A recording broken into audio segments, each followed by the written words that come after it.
नमस्कार, मैं कादम्बिनी शर्मा हूँ आपके साथ और मेरे साथ आज फ़िलिस्तीन के भारत में राजदूत अब्दुल्ला अबुशवेश हैं और इनसे हम जानेंगे कि आखिर क्या स्थिति वहाँ पर गाज़ा में लगातार बनी हुई है और दुनिया में जिस तरह की बातें हो रही हैं वो क्या मदद कर पा रही है या क्या ऐसी चीज़ें हो रही हैं जिसके कारण वहाँ पर युद्ध विराम नहीं हो रहा है, युद्ध खत्म नहीं हो रहा है।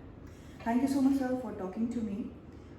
First of all, I would like to know, because there is news every day from Gaza. There are killings, and we had seen 5 journalists have been killed in Israeli strike there, and India has said it is a terribly shocking thing. But the ceasefire doesn't seem to be coming. There are reports that Hamas has accepted it, and there is no clear answer from Israel, but it is being said that it is the ceasefire proposal is something similar to what Israel had accepted earlier. So, is it happening or is it not happening? Well, thank you so much, of course, for having me today. Indeed, when you mentioned 5 journalists, likewise, because we should pay them all the respect to you, of course, as a journalist, and to all of your colleagues worldwide. Those journalists is when it came to the number, we are talking about 247 Palestinian journalists not killed, because the wording have a meaning. Killed mean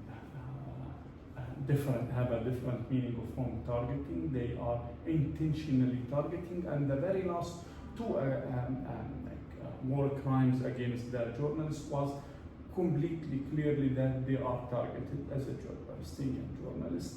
We watch in live, we watch the last incident, and before that even Anas al-Sharif and his colleagues, and I already published a position paper in this regard. Anas was targeted, deliberately targeted by the Israeli occupation. This is just to make sure that no one knows what is happening from Gaza. As you rightly mentioned, many news came from Gaza. What's so-called the ceasefire, and I have my opinion when it came to the ceasefire. Ceasefire happened between 2 countries. What is happening right now when they have a war? What is happening right now? It's the American-Israeli war on Gaza. Did anyone saw any army in Gaza fighting the Israeli there?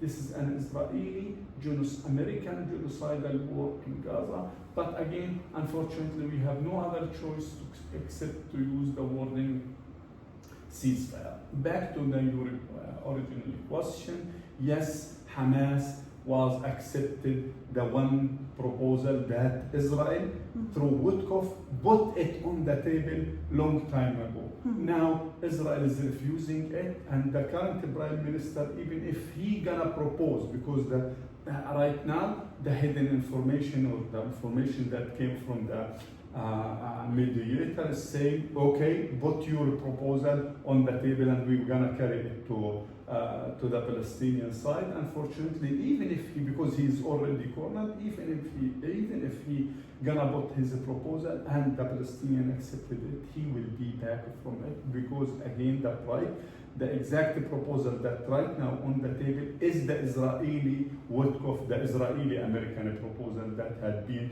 put on the table long time ago. So there was this meeting which American President took yesterday on Wednesday, and there was discussion about how to bring about a ceasefire, how to bring back the hostages, what will be the post-war plan. So where do you see all these meetings going? Because on ground, the war is still on. As long as there is no ceasefire, the attacks are continuing. So do you see any purpose, any direction in these meetings which are happening for the Palestinian people there?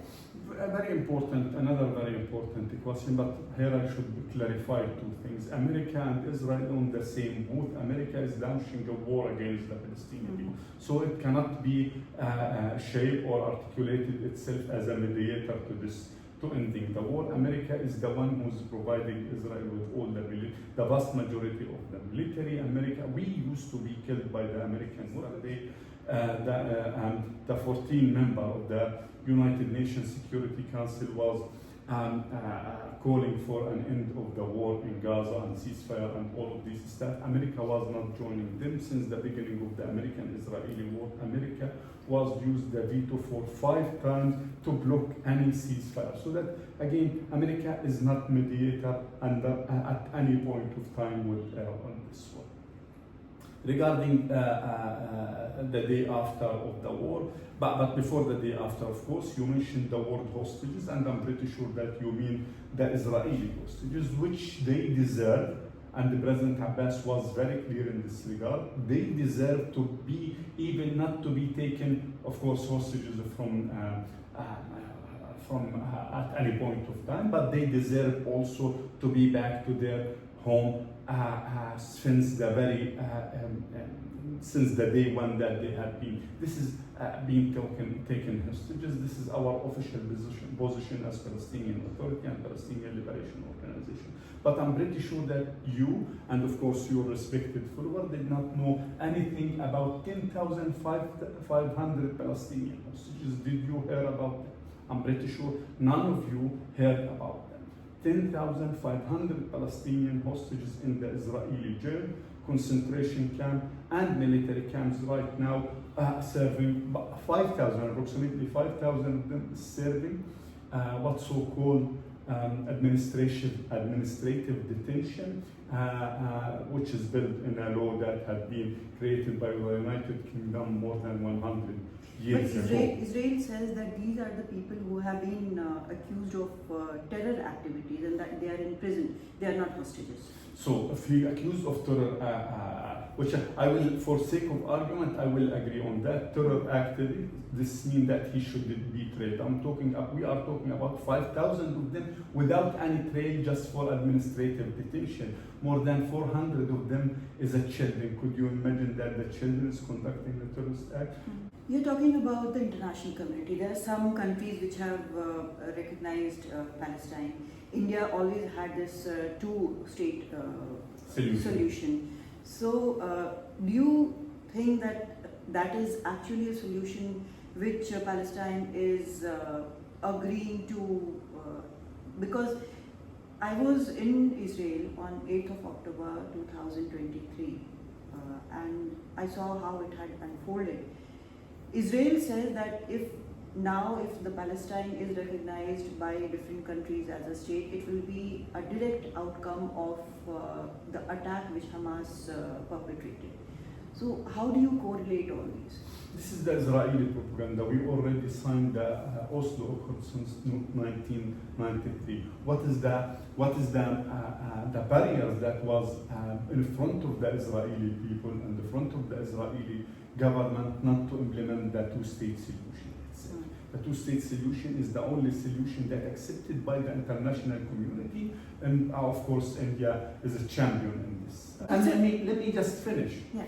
Before the establishment, Hamas is 37 years old. The Israeli occupation is 56 years old. The Nakba of Palestinian is 77 years old. What is the what is the barriers before Israel to sit to the negotiation table and to put an end to the Palestinian misery and to implement the two-state solution before the establishment even of Hamas? So this is a very long history, but now in the present situation, do you see any end to it? Because now the international organizations are saying there is a situation of famine.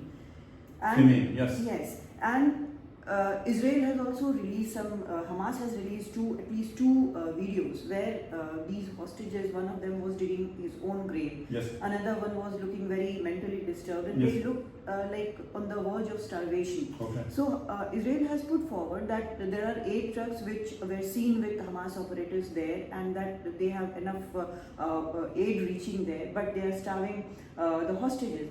So how do you look at that? These two contrasting pictures are something which are quite disturbing to lots of people. Great. There are 3 main points I can absorb from your very important question. First, this is a long history, but the question is who he did not know, from where is he coming? He will not know where is he heading, where is he going. So why you want us to neglect, to completely turn blank eyes about our history, about our misery, when we had been expelled from our homeland? I was born in a refugee camp. Why do you want us to start measuring just in October 7 and the Israeli misery, which is, we are fully acknowledge that there is a tragedy at October 7. But what about more than 107 years of the Palestinian tragedy since the issuing of the notorious despicable Balfour Declaration by the United Kingdom, when they promised our homeland to the Israel, to the Jewish,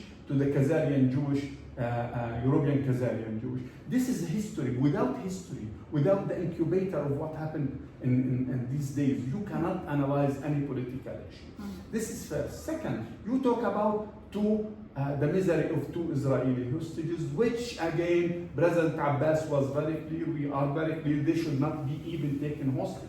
But what about the misery of 10,500 Palestinian misery? Could share with you tens of those photos, how did they lost of their weight before they had been jailed and after the jail. Each one of them, without no exception, children, women, elderly, and young people, is enduring in a daily pace torture and ill treatment in the Israeli jail. And why you want to concentrate, which is, of course, you're right, and we should concentrate in their misery, but why you are just concentrating 2 persons while neglecting 10,500 persons? When it came to the female, it's not our law.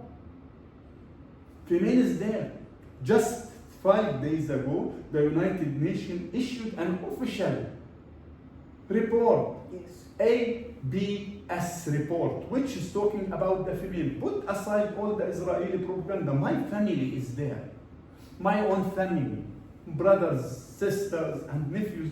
And I know what the meaning of female. It's there, whether we like it or we did not like it, for sure. None of us, with the sense of a human being, did not like the female in Gaza. But it's a fact. India will be the first ever country to recognize the state of Palestine, which was declared by the Chairman Arafat in 1988. This is history, but it's very important history. India till today is playing crucial.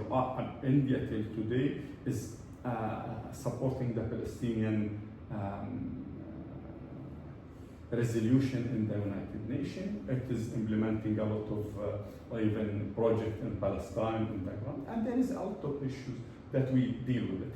Yes, we are not typical in these days, but we hope that India can play more crucial role. India utilize it is very heavy political way to push forward the peace process step forward, and we hope that, and we are working with the Minister of Foreign Affairs to do something like this. But again, India is there.